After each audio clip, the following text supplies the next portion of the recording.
Yes please, एक बार फिर से आपका स्वागत है। हम मेंबरशिप का चैप्टर कर रहे हैं और मेंबरशिप के चैप्टर में हमने ये देख लिया था कि मेंबर की डेफिनेशन क्या है, कौन मेंबर बन सकता है, इंडिविजुअल, कंपनी, कैसे भी करके। उसमें एक पॉइंट था, a person can become member by acquiescence और बाई एस्टॉपेल। तो पहले तो यही समझते हैं कि मेंबरशिप बाई एक्विजियंस और मेंबरशिप बाई एस्टॉपेल क्या होता है।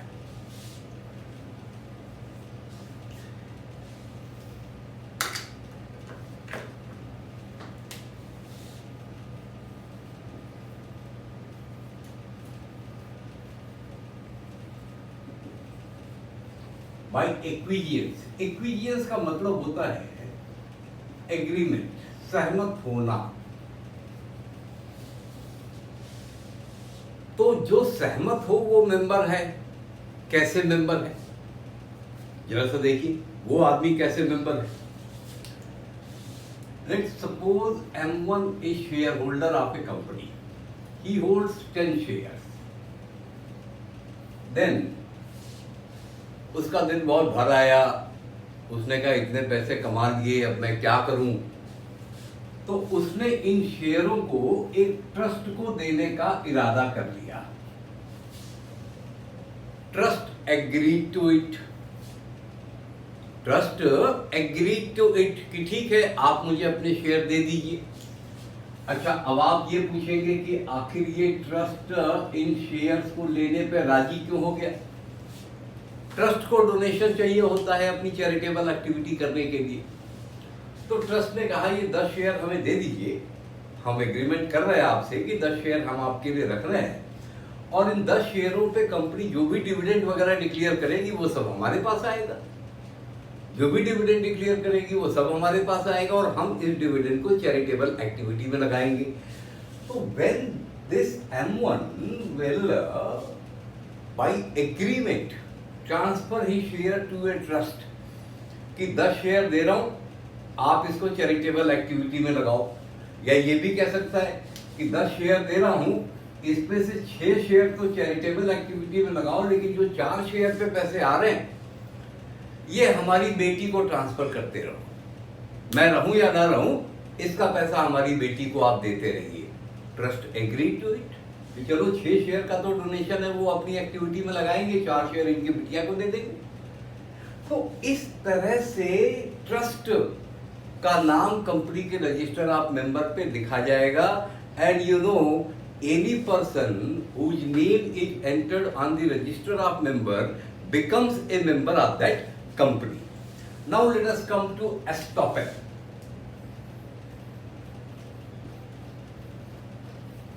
Membership by estoppel. Estoppel is a concept of company law. Estoppel is a concept of contract law. Estoppel is a concept of many laws. So estoppel can be understood to be a concept of general law.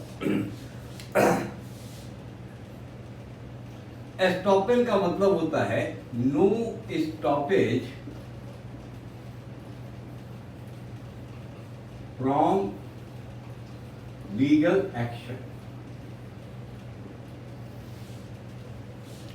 Now just see, M1 is a shareholder, 10 shares. He is a member of the company. What he says, he appoints an agent and says to the company, look, Mr. A1 is my agent. From now on, all the benefits on these shares should be given to A1. Now, what I am doing, मैं अपना share उसको transfer नहीं कर रहा हूं। जो भी benefit है शेयर के, जो भी राइट्स है शेयर के, वो कौन यूज करेगा? A1. So A1 will become member by holding. A1 now cannot be stopped from becoming member of the company in all practical ways, for all practical manners. So M1 अभी भी company के register of member पे रहेगा M1 का नाम, लेकिन company मान लेगी कि मेंबर के तौर पे हमारा वास्तविक मेंबर कौन है, A1. So these 2 points were needed to be explained when I finished my last lecture, and now we will go to the other parts of our lecture. This is the final part of chapter on membership. We will finish it today and will go on to the next chapter, that is called general meeting of a company. So now let us discuss rights of members, duties of members, difference between member and shareholder. ये आज 3 topic हम यहाँ पे discuss करने वाले हैं.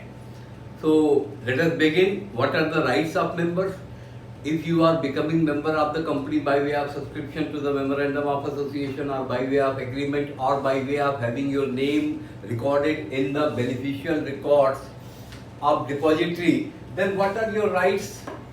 To obtain copies of memorandum of association and article of association on request on payment of the prescribed fees.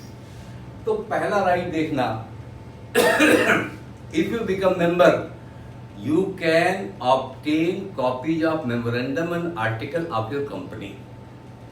Of course, on payment of prescribed fee, कोई free में नहीं मिलेगा, फी दोगे आप तो मिलेगा. कहने का मतलब कंपनी आपको इससे महरूम नहीं कर सकती. अगर आपका नाम कंपनी के रजिस्टर ऑफ मेंबर पे है, आप चाहते हैं कि कंपनी का मेमोरेंडम और आर्टिकल आपको भेजा जाए, तो कंपनी आपको इस अधिकार से महरूम नहीं कर सकती. And second, to have his name on the register of members. Of course if you are member, then you can have your name on the register of members. Third is to transfer shares subject to any restriction imposed by the articles, to have the certificate of shares held or the certificate of stock issued to him within the prescribed time. तो पहले तो आप 4th point समझ लीजिए. Company law में provision है, whenever shares are issued to a person, then certificate of share should be given to him within a prescribed time of 2 months. तो अब आप एक सवाल शायद यहाँ पे पूछ सकते हैं कि भाई हमने तो सुना था कि डीमैट शेयर होते हैं. जी बिल्कुल ठीक सुना था आपने, डीमैट शेयर होते हैं. लेकिन डीमैट शेयर किस कंपनी में होते हैं? अगर आपको याद हो, पब्लिक लिमिटेड कंपनी में, और वो भी उस पब्लिक लिमिटेड कंपनी में जिसने अपने शेयर आम जनता को इश्यू किए हैं, जिसका शेयर किसी न किसी स्टॉक एक्सचेंज पे लिस्टेड है, उस कंपनी के शेयर डीमैट फॉर्म में होते हैं. बाकी 1 person company, private limited company, public limited company which has not issued it share to general public, इन 3 तरह की कंपनियों के जो शेयर सर्टिफिकेट होते हैं वो आज भी कागज वाले ही होते हैं. तो ये रिक्वायरमेंट उनके लिए है. ऑफ कोर्स जिनके डीमैट फॉर्म में शेयर है उनको तो with in the given time demat का नंबर ही दे दिया जाएगा कि आपके नाम पे इतने शेयर डिपॉजिटरी में रजिस्टर्ड हो गए हैं. अब जरा इसको देखिए, to transfer share subject to any restriction imposed by the article. So what they say that member has a right to transfer his share. अब जरा सा इसको डिटेल में समझिएगा.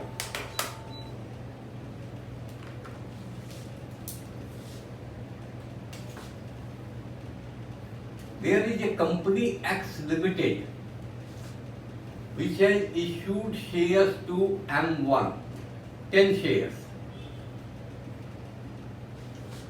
Now, whether member has a right to transfer the shares? सबसे पहले तो ये समझिए, राइट ऑफ ट्रांसफर की रेस्ट्रिक्शन क्या क्या हो सकती है. You see, 1 person company, obviously there is no right as such to transfer your share, because by virtue of section 3 the main member of OPC will have to appoint a nominee. That nominee will take over the position of this member on the death of the original member. Of course that nominee can be changed midway, but when it comes to transfer of share, it is not there. Second, private company. whether shares can be transferred or not. So private company के लिए कहते हैं कि their article of association may provide for manner of transfer. This is the key word, manner of transfer. When I am saying may provide, तो कहने का मतलब है हर प्राइवेट कंपनी के आर्टिकल में ऐसा प्रावधान होता है। ऐसा नहीं है कि प्राइवेट कंपनी का आर्टिकल शेयर कैपिटल एक बार आपने ले लिया तो जिंदगी भर आपको उसे गले में लटका के घूमना पड़ेगा, ऐसी बात नहीं है। आर्टिकल जो प्राइवेट कंपनी का होता है उसमें प्रोविजन होता है, लेकिन किस चीज का प्रोविजन होता है? Manner of transfer. It is private company shares are not freely transferable. ये नहीं कि आप स्टॉक एक्सचेंज की तरह गए और आपने किसी को भी अपना शेयर ट्रांसफर कर दिया। प्राइवेट कंपनी का शेयर अगर आप ट्रांसफर करना चाहते हैं तो बोर्ड ऑफ डायरेक्टर के पास आपको देना पड़ेगा। एक तो प्राइवेट कंपनी के शेयर का क्या वैल्यूएशन है ये आपको पता नहीं होता, तो आप बोर्ड ऑफ डायरेक्टर को देते हैं या कंपनी के ऑडिटर को रिक्वेस्ट करते हैं कि आज मेरी प्राइवेट कंपनी के एक शेयर का दाम क्या है, जरा मुझे ये बता दीजिए। बोर्ड ऑफ डायरेक्टर आपको शेयर का वैल्यूएशन निकाल के बताता है, फिर आप अपने शेयर को ट्रांसफर करते हैं। लेकिन यहां भी बोर्ड ऑफ डायरेक्टर का इंटरफेरेंस आ सकता है। वो ये कह सकता है कि आप मिस्टर M2 को नहीं बल्कि मिस्टर M3 को ट्रांसफर कीजिए, क्योंकि M2 की नीयत पे हमें शक है। और अगर उन्होंने ऐसा ऑब्जेक्शन रेज कर दिया तो आप कोई मुकदमा नहीं कर सकते कि नहीं जी मैं जबरदस्ती M2 को ही ट्रांसफर करूंगा, because you know by virtue of section 10 when you become member of a company you are bound by the provisions of memorandum and article of association, and since there is a particular method provided for in this article for the purpose of transferring the shares of this private limited company, so you are bound to follow that. You cannot go beyond that. Now we come to public company. अब आते हैं कि right of transfer public company में कैसे behave करता है। तो public company एक तो वो है जिसने कि अपने share not issued to general public and unlisted on stock exchange. अगर वो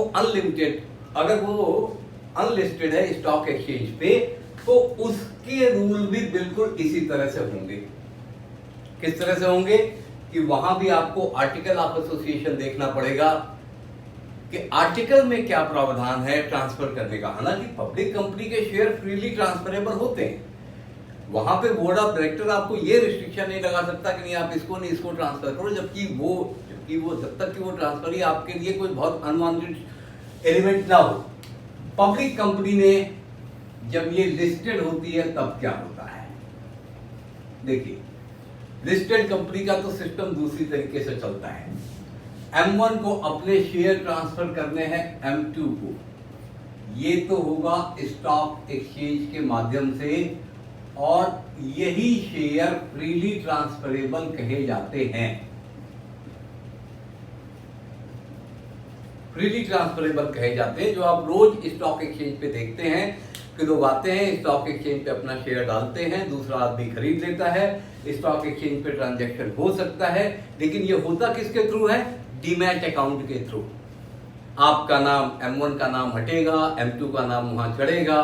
अब इस ट्रांसफर के प्रोसेस में होता क्या है कि M1 जब M2 को अपना शेयर ट्रांसफर करता है तो दिखने में तो लगता है कि ये तुरंत हो गया, लेकिन वास्तव में ये ट्रांसफर कंपनी की मर्जी से होता है।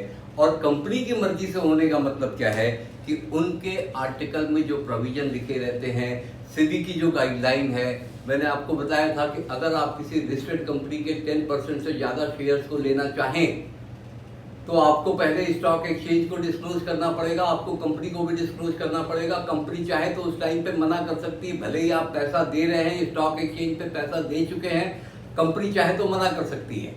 तो आर्टिकल ऑफ एसोसिएशन में, कंपनी एक्ट में, सेबी की गाइडलाइन में डिफरेंट टाइप्स ऑफ कंपनीज के लिए डिफरेंट गाइडलाइंस हो सकती हैं, और किसी भी शेयर होल्डर को शेयर ट्रांसफर करने का तो राइट है, but that right is subject to restriction imposed by company law and imposed by article of association of a company. तो ये पहली 3 रिस्ट्रिक्शन हुई। Member has a right to obtain copy of memorandum of association and article of association. Member has a right to have his name on register of member. Member has a right to transfer his shares subject to any restriction imposed in the article of association, and member has a right to obtain certificate of shares. Of course, in case of a listed company, these share certificates are not in paper form, but they are in dematerialized form, though जो कि short में कहा जाता है demat form of shares। अब आगे चलते हैं। Member has a right to attend meeting of shareholders। Of course जिसको हम जनरल मीटिंग कहते हैं, जो हमारा अगला टॉपिक है, उसको अटेंड करने की पावर है। मीटिंग से पहले आपको एक नोटिस मिलती है कि हाँ आपको मीटिंग में आना है, आपको मीटिंग में वोट देने का अधिकार है। टू डिक्लेयर डिविडेंड, ये मेंबर कौन सा डिविडेंड डिक्लेयर कर रहे हैं? यही वो डिविडेंड है जो ये लोग एजीएम में डिक्लेयर करते हैं, और इसी को अपन फाइनल डिविडेंड बोलते हैं। And to apply to the court for an injunction restraining the directors from paying dividends on an ultra vires declaration or out of capital। अब देखिए कितना इंपॉर्टेंट है ये। डॉक्ट्रिन ऑफ अल्ट्रा वायर्स हमने पढ़ा था, उसमें हमने क्या देखा था कि अल्ट्रा वायर्स की डॉक्ट्रिन में आपको डायरेक्टर्स की रिस्पॉन्सिबिलिटी झेलनी पड़ जाती है, लेकिन वहां पे एक बात भी देखी थी, effect of ultra wire transaction में अगर आपको याद हो तो उसका एक इफेक्ट था इंजंक्शन। वहां मैंने बताया भी था आपको जंग बहादुर राणा वाले केस में कि अगर कोई कंपनी ऐसा ट्रांजैक्शन करने जा रही है, कोई डायरेक्टर्स ऐसा ट्रांजैक्शन करने जा रहे हैं जो अल्ट्रा वायर्स है, डायरेक्टर को लगता है कि अल्ट्रा वायर्स नहीं है, किसी शेयर होल्डर किसी मेंबर को लगता है कि अल्ट्रा वायर्स है, तो प्रावधान क्या बताया था मैंने? वो आदमी कोर्ट जा सकता है और स्टे ऑर्डर ला सकता है। वहां उसको प्लीड करना पड़ेगा कि हमारे डायरेक्टर्स इस तरह का काम करने जा रहे हैं जो कि अल्ट्रा वायर्स हो सकता है। कोर्ट इंक्वायरी करेगा, डायरेक्टर को भी प्रिंसिपल ऑफ नेचुरल जस्टिस के तहत अपॉर्चुनिटी ऑफ बीइंग हर्ड दिया जाएगा, और अगर कोर्ट सेटिस्फाई होगा तो डायरेक्टर को वो काम करने से रोक देगा। उसी को इंजंक्शन कहते हैं। ठीक है। दूसरा क्या? He can prevent, he can restrain the directors to declare dividend out of capital। देखिए, आउट ऑफ कैपिटल से डिविडेंड देने का मतलब क्या है कि कंपनी के पास प्रॉफिट नहीं है, लेकिन जो कैपिटल का पोर्शन उसके पास पड़ा हुआ है उससे वो डिविडेंड डिक्लेयर कर रही है। ये कंप्लीटली इनवैलिड ट्रांजैक्शन होगा। देखिए, कंपनी अपनी इक्विटी शेयर कैपिटल तभी वापस कर सकती है जब वो लिक्विडेशन में जाए। दूसरी शेयर कैपिटल जो प्रेफरेंस शेयर कैपिटल होती है वो रिडीमेबल होती है, 5 साल 10 साल के बाद वो वापस होती है। तो प्रेफरेंस शेयर जो है वो तो अपने टर्म्स एंड कंडीशन के अनुसार वापस होगी। इक्विटी शेयर कैपिटल लिक्विडेशन में वापस होगी। किसी भी अवस्था में इन दोनों शेयर कैपिटल की अमाउंट से आप डिविडेंड नहीं दे सकते, क्योंकि डिविडेंड आप प्रॉफिट कमा के देते हैं। प्रॉफिट नहीं है तो इक्विटी या प्रेफरेंस शेयर कैपिटल से डिविडेंड आप नहीं दे सकते। अगले राइट पे चलते हैं। अगला राइट क्या है? To inspect the registers, indexes, returns and copies of certificate etcetera kept by the company to obtain extracts और कॉपी देयर ऑफ। देखिए, अगर कोई मेंबर चाहे तो जा करके रजिस्टर ऑफ मेंबर देख सकता है कि नहीं देख सकता? देख सकता है। जा करके वहां पे रजिस्टर ऑफ डिबेंचर होल्डर देख सकता है कि नहीं देख सकता है? देख सकता है। जा करके वहां पे ये कह सकता है कि आपने जो लोन लिए हैं, लोन के अगेंस्ट में जो असेट आपने मॉर्गेज किए हैं, उसका जो मॉर्गेज सर्टिफिकेट है वो मुझे दिखाइए। कंपनी ने जो एनुअल रिटर्न सबमिट किया है वो मुझे दिखाइए। जो इनकम टैक्स का रिटर्न सबमिट किया है वो मुझे दिखाइए। कंपनी को दिखाना पड़ेगा, मेंबर है आपका, राइट है उसका। To have the first option in case of issue of further issue of shares by the company। पहले जरा इसको समझिएगा, इसको क्या कहते हैं? देखिए, इसको कहते हैं issue of right shares.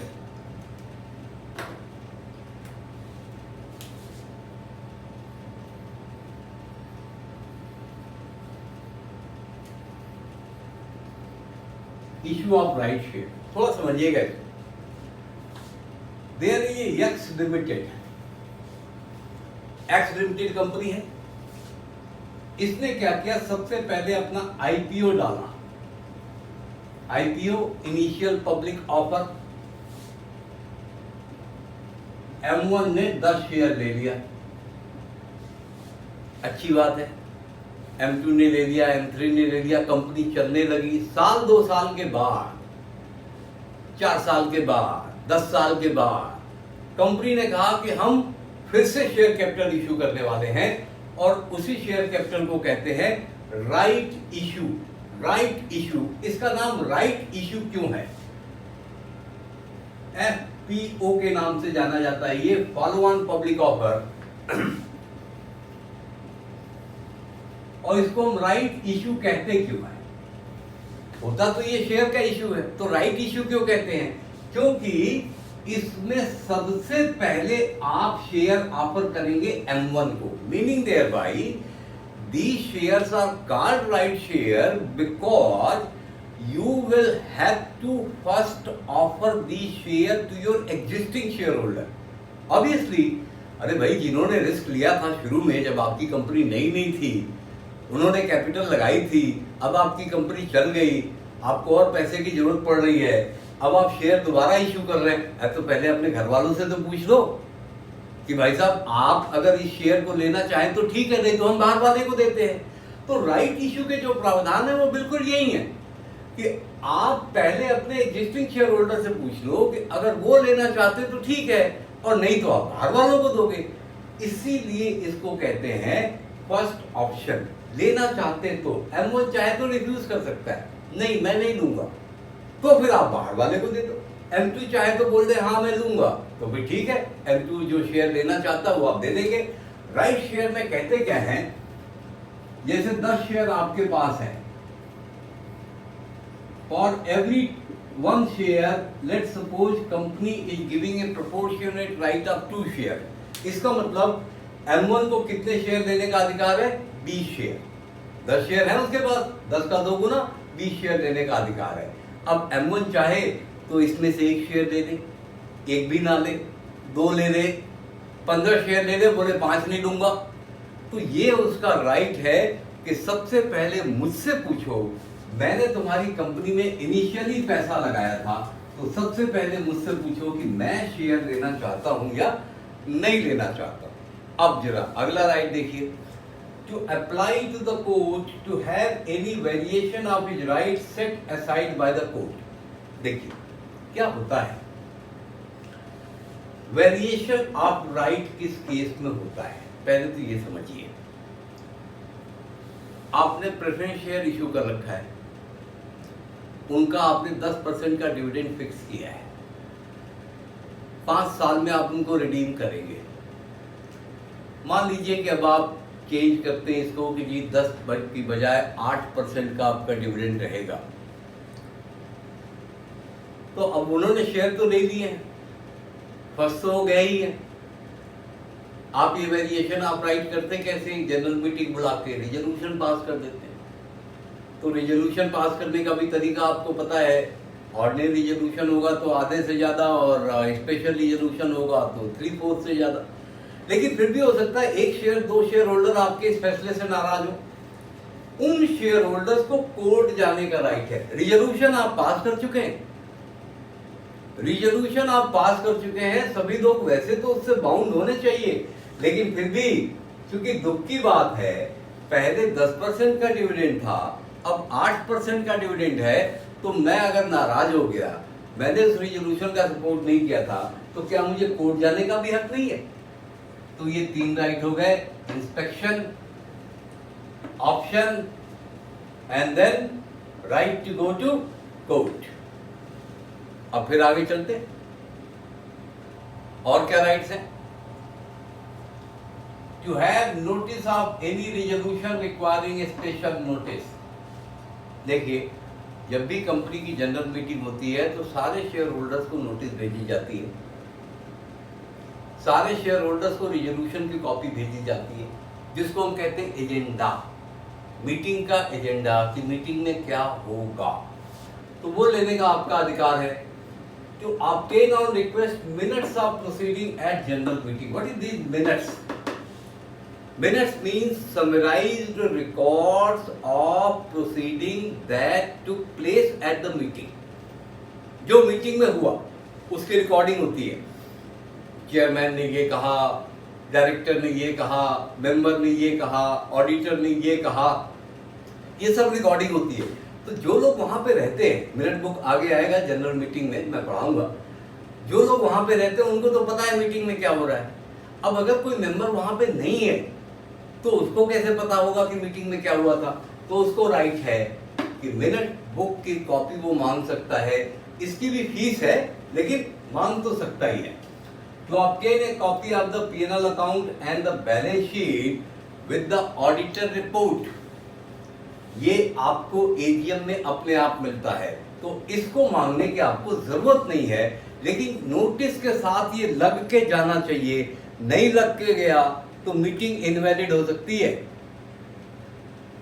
And then his right is to appoint auditor और auditors at the annual general meeting. ये भी हमारे कोर्स में है कि ऑडिटर्स का अपॉइंटमेंट कैसे होता है, और ये एनुअल जनरल मीटिंग में ही होता है। तो नेक्स्ट चैप्टर में एनुअल जनरल मीटिंग करेंगे तो वहां पे आपको आ जाएगा it is the right of members to appoint and fix the remuneration of auditors at the annual general meeting, to inspect the auditors report at the annual general meeting of the company। ये भी आपका right है, आप inspection कर सकते हैं, उस पर डिस्कशन कर सकते हैं, सवाल उठा सकते हैं, बहुत कुछ कर सकते हैं।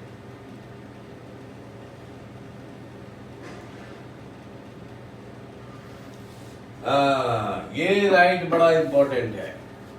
आपको लगता है कि आपकी कंपनी कुछ गड़बड़ कर रही है, पक्का नहीं है कि क्या हो रहा है, लेकिन कुछ हो रहा है ऐसा आपको लग रहा है। मीडिया में आपने रिपोर्ट पढ़ ली, इंटरनल ऑडिट की रिपोर्ट पढ़ ली, कोई एम्प्लॉय आपका जानने वाला वो आपको आके बता गया, तो अब आप क्या करेंगे?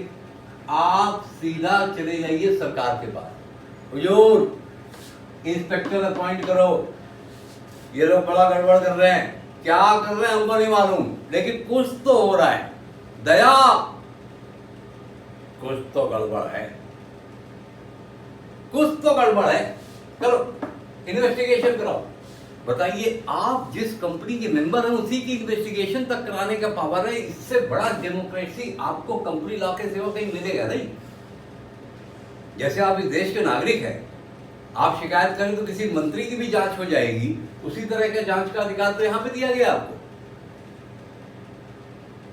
And to remove directors by joining with others. हाँ ठीक बात है, डायरेक्टर आपका गलत काम कर रहा है, जनरल मीटिंग बुलाइए, उसको बुलाइए, 2 थप्पड़ लगाइए, रिजोल्यूशन पास कीजिए, बाहर कर दीजिए। थप्पड़ नहीं लगाना है, सिर्फ रिजोल्यूशन पास करना है बस।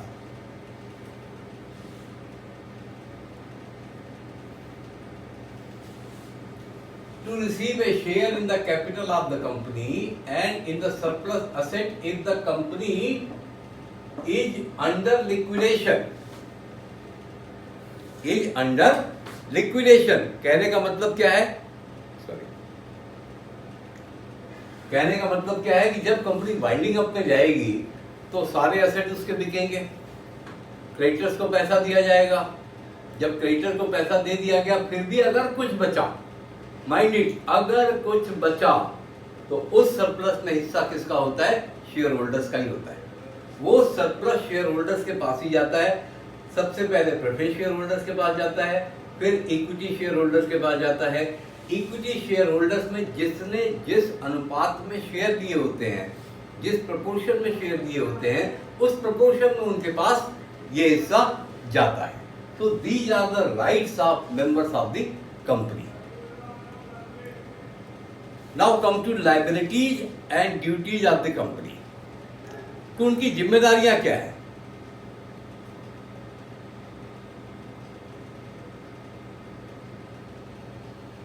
अरे भाई, ये बड़ा आसान टॉपिक है। राइट आपको पता चल गया, करीब करीब उसी को उलट दीजिए, लायबिलिटी आपको पता चल जाएगी। To take share when they are allotted in due time. अरे भाई आप मेंबर बने, आपने पैसा दिया, आपको सर्टिफिकेट मिल रहा है, तो फिर आपको लेना ही है, क्योंकि आपने तो पैसा दिया ही है, यही आपकी लायबिलिटी है। To pay for the shares allotted to him when the allotment is made and when calls are made as per the company law. Calls का क्या मतलब है, शायद आप जानते भी होंगे। जैसे 10 रुपए का शेयर है, कंपनी जिस टाइम आपसे कह रही अप्लाई करो, उस टाइम उन्होंने मांग लिया 5 रुपए, फिर आपको अलॉट किया, मांग लिया 3 रुपए, फिर अगली बार मांगा आपसे 10 रुपए, 2 रुपए। इसी को कहते हैं कॉल का मांगना। ये बोर्ड ऑफ डायरेक्टर का राइट होता है, वो जब चाहे तब इन कॉल्स को मांग सकते हैं। तो ये एप्लीकेशन मनी हो गई, ये अलॉटमेंट हो गया, और ये कॉल मनी हो गई। तो ये आपका राइट है, सॉरी ये आपकी ड्यूटी है। जब आपने शेयर लिया है तो आपकी ड्यूटी है कॉल दीजिए, और अगर नहीं देंगे तो आपको याद होगा क्या हो सकता है, फॉर फीचर ऑफ शेयर। क्यों? क्योंकि आर्टिकल में आपको पढ़ाया था कि फॉर फीचर का प्रावधान कंपनी लॉ ने कंपनी को राइट के रूप में दिया हुआ है कि अगर कोई शेयर होल्डर ऐसा है जो डिफॉल्टिंग शेयर होल्डर है, आपके कॉल पे आपको पैसा नहीं देता, तो आप ऐसा करिए कि उसके शेयर्स को जब्त कर दीजिए, किसी और को अलॉट कर दीजिए। 2 राइट हो गए, शेयर देना है और अलॉटमेंट पे पैसा देना है, कॉल मनी पे पैसा देना है।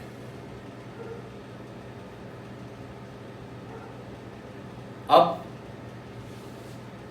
to abide by the doing of the majority of member unless the majority acts result in operation or mismanagement। देखिए अगर मैं इसको समराइज कर दूं तो क्या है कि अगर कंपनी की जनरल मीटिंग बुलाई गई, कोई रिजोल्यूशन पास किया गया, तो आपने उस रिजोल्यूशन पे वोट दिया या नहीं दिया, लेकिन अगर वो रिजोल्यूशन पास हो गया है तो आपको भी उस रिजोल्यूशन का पालन करना पड़ेगा। इसी को कहते हैं the binding effect of resolution passed by majority. However, अगर 75% की मेजॉरिटी से भी कोई रिजोल्यूशन पास हो गया है, तो क्या जो 25% अपोज कर रहे थे वो हमेशा उसको मानने के लिए मजबूर होंगे? जैसे आपको पिछले आर्टिकल ऑफ एसोसिएशन के चैप्टर में केस पढ़ाए थे, brown versus British abrasive wheel company limited का, कि ब्राउन के पास 2% शेयर थे, बाकियों के पास 98% शेयर थे। बाकियों ने एक रिजोल्यूशन पास किया कि जो भी इस कंपनी का शेयर होल्डर है वो हमारे कहने पर अपने शेयर जिसको हम चाहेंगे उसको ट्रांसफर करने को मजबूर होगा। वो कोर्ट में चला गया था, और आपको याद होगा कि कोर्ट ने उसके राइट को प्रोटेक्ट किया था। क्यों? क्योंकि कोर्ट को लगा कि ये मिसमैनेजमेंट है और ऑपरेशन है। It means what? A member can appeal to the court against operation of his rights.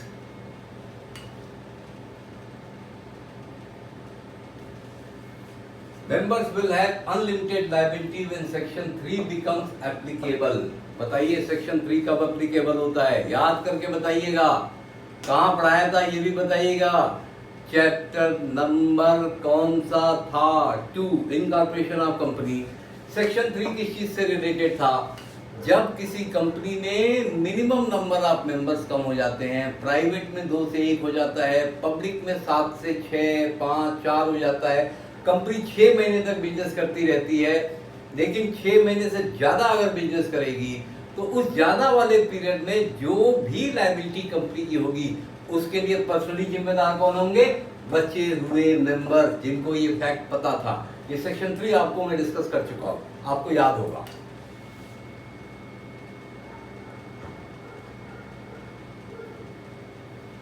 Liability of past members. ये बड़ा अजीब सा लगेगा आपको कि भाई मैं किसी टाइम पे मेंबर था, अब मेरी क्या जिम्मेदारी है? अरे कभी मैं तुम्हारा आशिक था, है? अब तुम्हारा आशिक कोई और है, तुम किसी और को और की हो, तो अब मेरा तुम्हारा क्या रिश्ता है? वैसे तो नहीं होना चाहिए। अरे जब आप थे तो थे, अब कोई और है तो आपका क्या लेना देना है? बात तो सही है, आपका क्या लेना देना?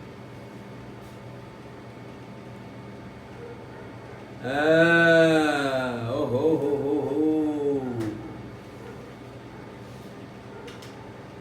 ये गड़बड़ी है।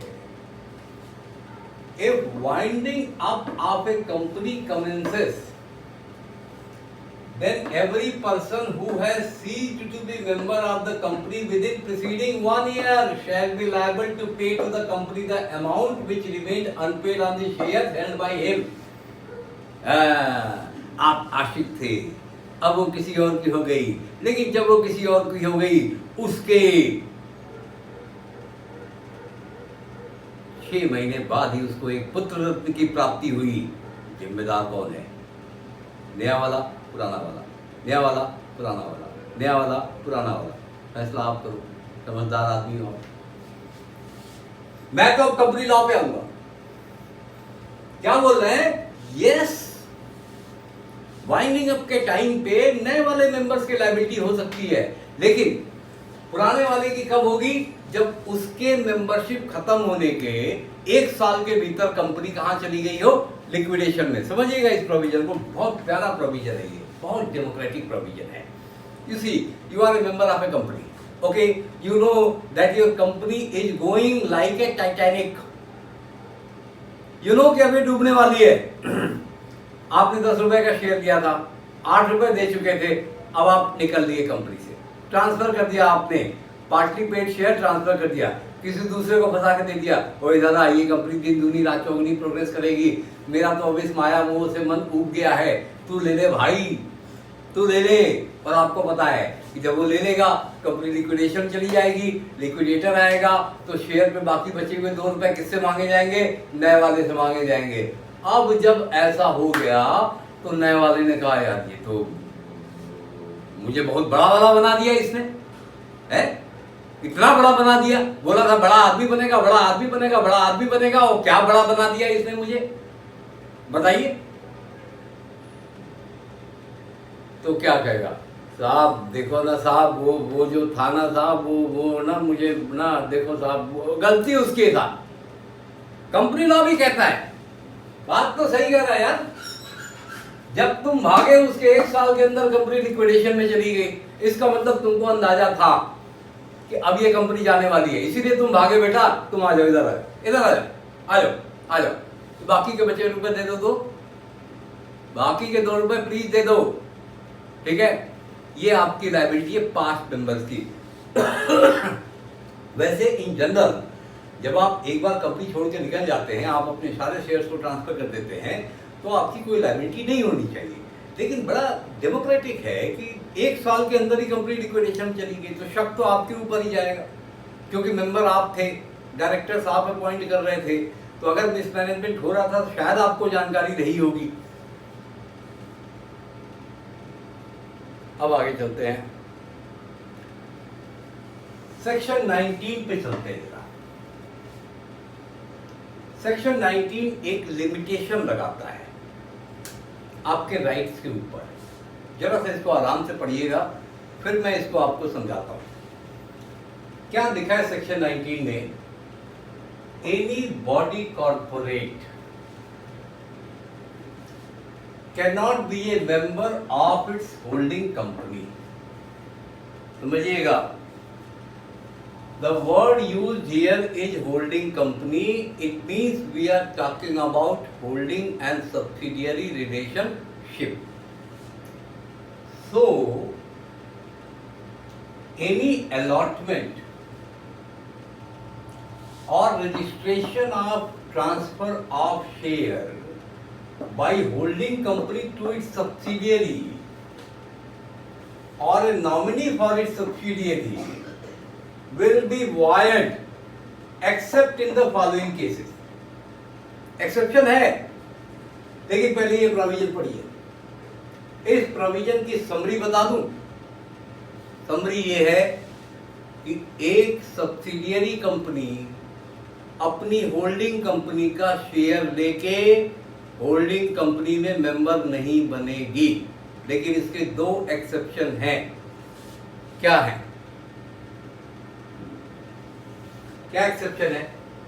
Where subsidiary company holds such shares as legal representative of a deceased member of the holding company, or where subsidiary company holds such shares as a trustee। तो ये दोनों प्रोविजन एक तरह से हैं बेनिफिशियल होल्डर के, ठीक है। तीसरा प्रोविजन है where the subsidiary company is a shareholder even before it became a subsidiary, mind it language, even before it became, past tense जरा सा ध्यान से देखिएगा, became a subsidiary company of the holding company, became a subsidiary company of the holding company, बहुत ध्यान से देखिएगा। तो एक्सेप्शन हो गए दो, एक तो बेनिफिशियल होल्डर का और दूसरा क्या हो गया, वो पहले से मेंबर है। जरा सा इसको समझना पड़ेगा। देखो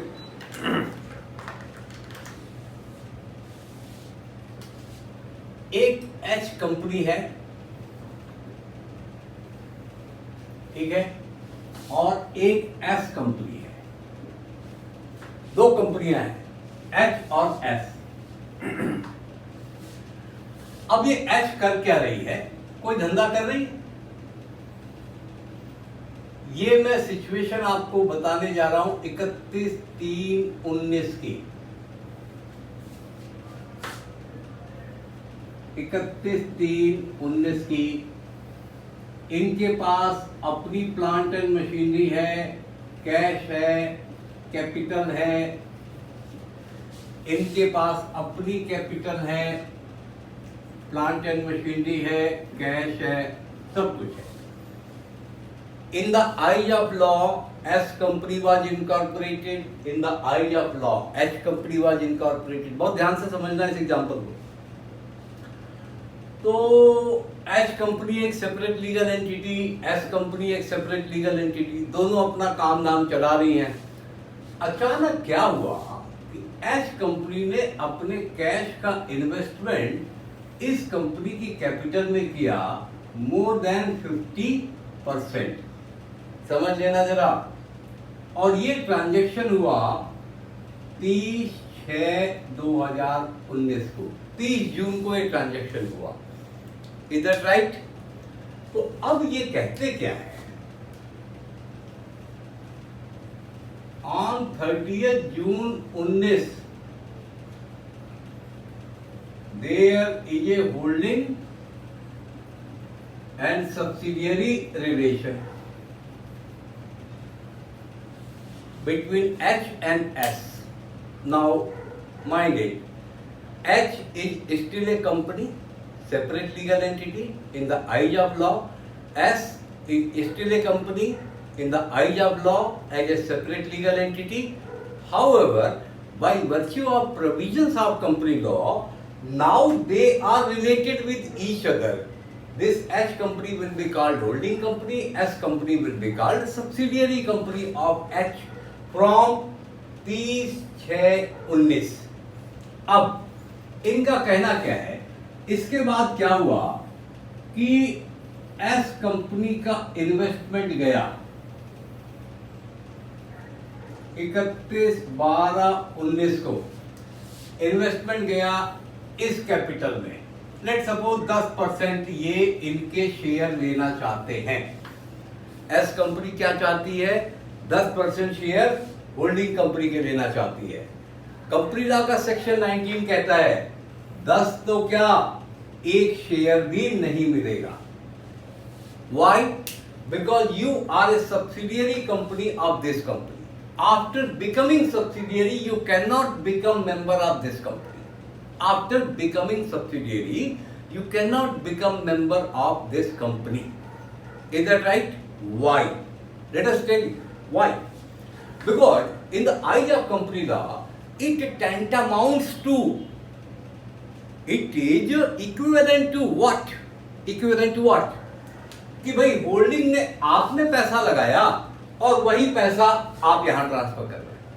इन the eyes of law it is called revolvement of capital between two houses of which owner is the same. बात समझ में आएगी नहीं? कि ये आप क्या लगा रहे हैं, आप इनके क्या लगा रहे हैं, ये आप क्या लगा रहे हैं, आप इनके क्या लगा रहे हैं, ये क्या तरीका है? अब नहीं चलेगा, पहले चलता था, अब नहीं चलेगा। अच्छा सुनिए, ये इन्वेस्टमेंट सब्सिडियरी कंपनी का आया था यहां पे 15 अप्रैल 2019 को, बोला 5% शेयर दे दो। बताओ ये मिलेगा कि नहीं? ये मिल जाएगा, बिकॉज 15 अप्रैल 2019 को इन दोनों कंपनियों में होल्डिंग सब्सिडी का रिश्ता नहीं है। बात समझिए, ये जब सब्सिडी का रिश्ता बन जाता है उसके बाद मेंबर बनने पे रोक है, उसके पहले रोक नहीं है, उसके बाद रोक है। और दूसरा तीसरा एक्सेप्शन क्या है कि भाई जैसे अभी आपको बताया कि M1 एक शेयर होल्डर है, 10 शेयर लिए हुए इसने एच कंपनी के, एच के 10 शेयर M1 के पास हैं। M1 बहुत बूढ़ा हो गया है, वो कहता है भाई मैं अपनी बेटी को ये शेयर देना चाहता हूँ, बेटे को देना चाहता हूँ, मैं ये शेयर कहीं ऐसी जगह रखवाना चाहता हूँ कि मेरे मरने के बाद भी मेरे बेटे बेटी वाइफ परिवार को ये फायदा इसका मिलता रहे। तो एक काम तो ये कर सकता है कि वो इन शेयरों को डायरेक्ट उनको ट्रांसफर कर दे। अब वो बहुत ज्यादा पढ़े लिखे नहीं है या इंडिया में नहीं रहते, तो क्या करता है वो किसी कंपनी के पास शेयर रखवा देता है और बोलता है कि देखो आपने इस शेयर में पैसा नहीं लगाया बल्कि आप तो इसके ट्रस्टी हैं। तो ये ट्रस्टी वाली रिलेशनशिप होल्डिंग सब्सिडी बनने के पहले भी क्रिएट हो सकती है, होल्डिंग सब्सिडी बनने के बाद भी क्रिएट हो सकती है। मतलब यहाँ पे वो रिवॉल्वमेंट ऑफ कैपिटल वाला फंडा क्यों नहीं आएगा? क्योंकि यहाँ पे जो ये शेयर आए हैं, M1 ने जो शेयर दिए हैं उसके लिए पैसा सब्सिडी कंपनी की तरफ से नहीं दिया गया, इसलिए इस पे रुकावट नहीं है। लेकिन अगर होल्डिंग सब्सिडी बनने के बाद इस कंपनी ने इसमें इन्वेस्टमेंट किया तो अलाउड नहीं होगा। होल्डिंग सब्सिडी बनने के पहले अगर इन्वेस्टमेंट किया है तो वो अलाउड हो जाएगा। ठीक है,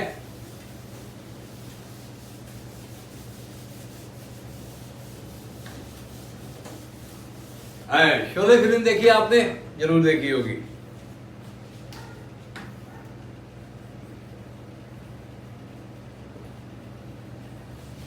एक ठाकुर साहब 1 थे और एक ठाकुर साहब 2 थे।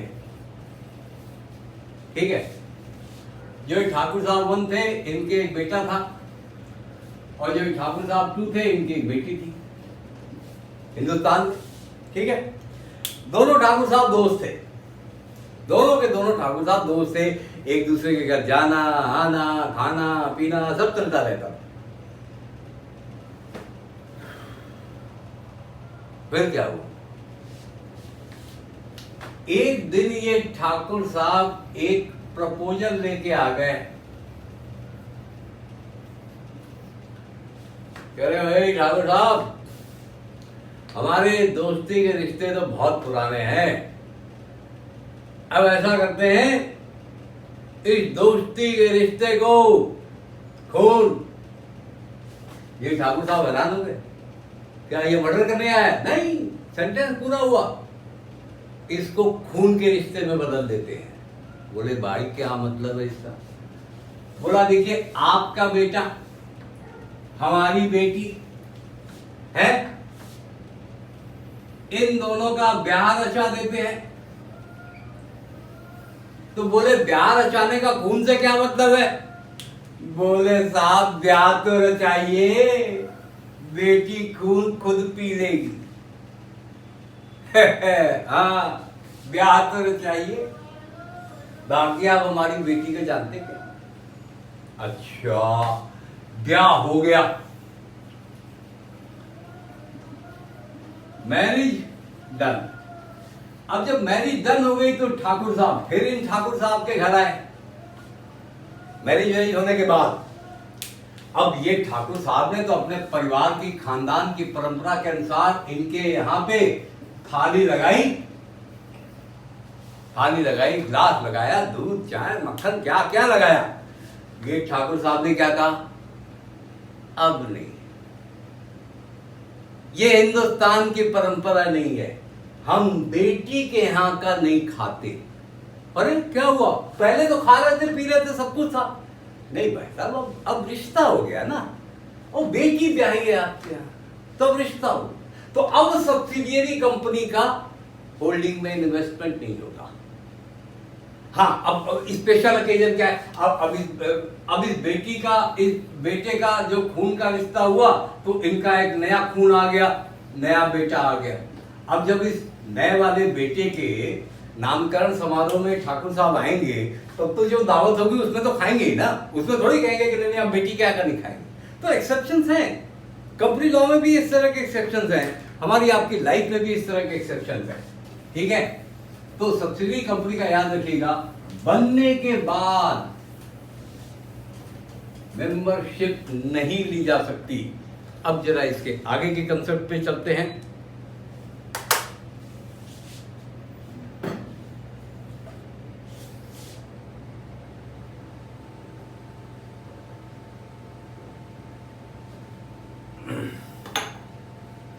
इसके आगे का जो कंसेप्ट आपको पढ़ाना है वो बड़ा छोटा सा है, distinction between member and share holder. ये इसका लास्ट पॉइंट होने वाला है। कई बार सवाल आता है distinction between member and share holder. वैसे तो डिस्टिंक्शन अब मुझे पढ़ाने की जरूरत ही नहीं होनी चाहिए। क्यों नहीं जरूरत होनी चाहिए, क्योंकि मेंबर आपको बताई दिया, शेयर होल्डर आपको बताई दिया, तो अब डिस्टिंक्शन पढ़ाने की जरूरत ही क्या है। बट फिर भी ये रहा आपका पॉइंट ऑफ डिस्टिंक्शन, ये रहा मेंबर और ये रहा शेयर होल्डर। तो सबसे पहले तो रजिस्टर ऑफ मेंबर की बात कर लीजिए।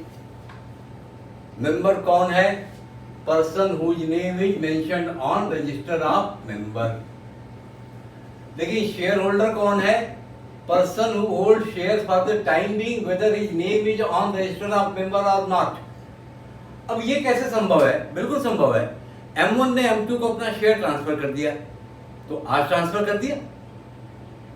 अब M2 को क्या करना पड़ेगा, कंपनी के पास जाना पड़ेगा और कंपनी से रिक्वेस्ट करनी पड़ेगी कि भाई आप अपने रजिस्टर ऑफ मेंबर में M1 का नाम काट के मेरा नाम लिखिए। उतने दिनों के लिए क्या होगा, कंपनी की नजर में मेंबर अभी भी कौन है, M1, जबकि वास्तव में शेयर होल्डर कौन हो चुका है, M2, जिसका नाम रजिस्टर ऑफ मेंबर पे नहीं है। तो कंपनी टाइम लगाएगी, M2 के बारे में जांच पड़ताल करेगी कि हमारा शेयर होल्डर होने लायक है या नहीं है। कंपनी सेटिस्फाइड हो जाएगी तो M1 के नाम की जगह किसका नाम आ जाएगा, M2 का नाम। अब ये जो M2 शेयर होल्डर है इसका नाम रजिस्टर ऑफ मेंबर पे आएगा तो हो जाएगा। अब आप ये देखते हैं whether his name is on register of member और नॉट वाली तो बता दी, लेकिन ऐसा भी संभव है कि मेंबर ही शेयर होल्डर हो, बिल्कुल संभव है। M1 ने शेयर लिया, उसका नाम रजिस्टर ऑफ मेंबर पे है, तो अब वो दोनों हो गया ना, शेयर होल्डर भी हो गया और मेंबर भी हो गया। Second is presence. Member are in every type of company whether it has share capital और गारंटी। बात तो सही है, जो शेयर कैपिटल वाली कंपनी होगी उसमें भी मेंबर तो होंगे ही होंगे, उनके पास शेयर भी होगा।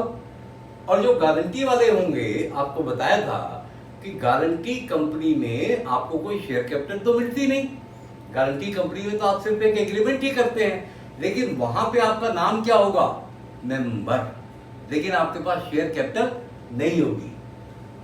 Share holder can only be in A company with share capital, of course guarantee company में तो शेयर होल्डर होता ही नहीं।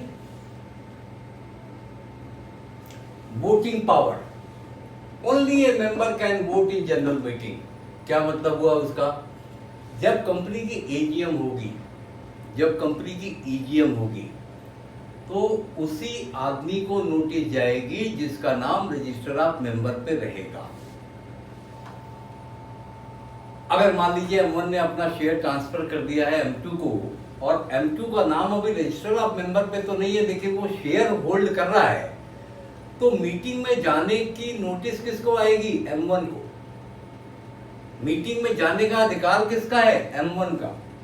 मीटिंग में जाके वोट देने का अधिकार किसका है, M1 का, M2 का नहीं है। Shareholder cannot vote at the AGM if his name is not on register of member। वास्तव में बात तो सही है। अब मान लो M1 जिसने अपना शेयर ट्रांसफर कर दिया था M2 को, और M2 अभी इसको अपने नाम में रजिस्टर्ड नहीं करा पाया है। मीटिंग की नोटिस आई M1 को, M1 गया मीटिंग में, वहीं पे M2 भी पहुंच गया कि रे भाई साहब शेयर तो मेरे पास है, M1 के पास नहीं है, हालांकि मेरा नाम अभी रजिस्टर ऑफ मेंबर पे नहीं रजिस्टर्ड हुआ है, वोट तो मैं ही दूंगा। उसको वोट देने से रोक दिया जाएगा। वैलिड वोटर वो तब होगा जब उसका नाम रजिस्टर ऑफ मेंबर पे आ जाएगा। हाँ, उसका नाम रजिस्टर ऑफ मेंबर पे आ जाए, उसके बाद कंपनी की कोई भी मीटिंग होगी उसमें उसी को बुलाया जाएगा, उसमें उसी को वोट देने का राइट होगा।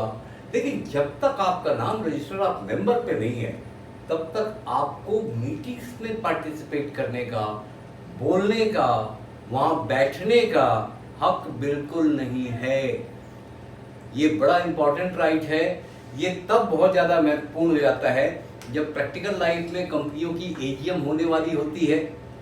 हालांकि उस टाइम में शेयर के ट्रांसफर चलते रहते हैं, स्टॉक एक्सचेंज बंद नहीं होता है, लोग उस टाइम भी शेयर अपना ट्रांसफर खरीदते बेचते रहते हैं। लेकिन क्या है कि जब आपको मीटिंग की नोटिस जा रही है, उस टाइम पे जिसका नाम रजिस्टर ऑफ मेंबर पे है, उस आने वाली मीटिंग के लिए कंपनी की नजर में कंपनी का मेंबर वही है, कोई और नहीं है। ये बात बिल्कुल ध्यान में रखिएगा, क्योंकि जनरल मीटिंग के चैप्टर में ये आएगा जरूर। Then transfer, membership by guarantee is not freely transferable, shares are freely transferable. भाई देखो, जहां तक गारंटी वाली कंपनी की बात है, किसी मेंबर ने 1 लाख रुपए की गारंटी दे दी गारंटी कंपनी में, अब वो कल को कहता है कि भाई हम ये M2 को ट्रांसफर करना चाहते हैं, इट्स नॉट इजी, क्योंकि आपने गारंटी आज दी है, पैसा आपको लिक्विडेशन पे देना है, तो इसमें ट्रांसफर की बात कहां से आती है। लेकिन शेयर्स वाली कंपनी को अभी आपको बताया कि शेयर ट्रांसफरेबल होते हैं subject to certain rights, certain restriction. क्या है? प्राइवेट कंपनी के शेयर फ्रीली ट्रांसफरेबल नहीं होते। आर्टिकल ऑफ एसोसिएशन में जो प्रावधान लिखा है उसके अनुसार ही आप ट्रांसफर कर सकते हैं। पब्लिक कंपनी जो स्टॉक एक्सचेंज में लिस्टेड है, उसके शेयर फ्रीली ट्रांसफरेबल हो सकते हैं, लेकिन आपको कुछ नियमों का ध्यान रखना पड़ेगा। ओपीसी में ये पॉसिबल ही नहीं है। तो shares are freely transferable subject to restriction given in article of association and company act.